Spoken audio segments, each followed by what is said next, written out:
പാലാ നഗരസഭ municipal education committee യോഗം ചേർന്നു. ചെയർമാൻ ഷാജു തുരുത്തന്റെ നേതൃത്വത്തിലാണ് യോഗം ചേർന്നത്.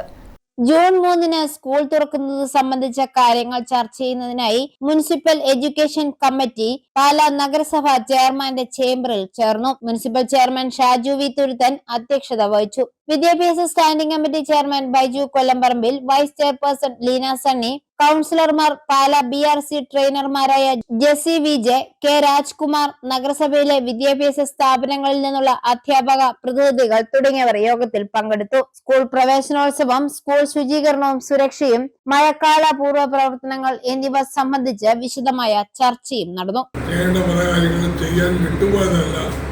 പെട്ടെന്ന് അവിചാരിതമായ ഈ മഴക്കാലം നമ്മളെ വിഷമിപ്പിച്ചു. ഓരോ ദിവസം തോറും മാറി വരുന്ന കാലാവസ്ഥ നമ്മളെ ദുരിതത്തിലാക്കി. സ്കൂളിലെ പല കാര്യങ്ങളും ചെയ്യാൻ സാധിച്ചിട്ടില്ല. പിന്നീട് അവർ അധ്യാപകരാക്കി പോയി പരിശോധിച്ചൊന്ന് നിർദ്ദേശം കിട്ടും. ഇതൊക്കെ എറണാകുളം സ്കൂള് മുഴുവൻ ചോർന്നൊലിക്കുന്നു എന്നറിയാൻ സാധിച്ചു.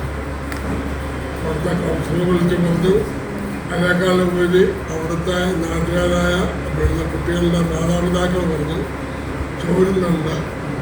അത് മഴ വന്നു കഴിഞ്ഞപ്പോൾ ചോരുന്നു എന്നുള്ളതിനേക്കാൾ മുമ്പ് പറഞ്ഞിട്ടെങ്കിൽ നമുക്ക് എന്തെങ്കിലുമൊക്കെ ചെയ്യാൻ. ഐഫോറിയ ന്യൂസ്, പാലാ.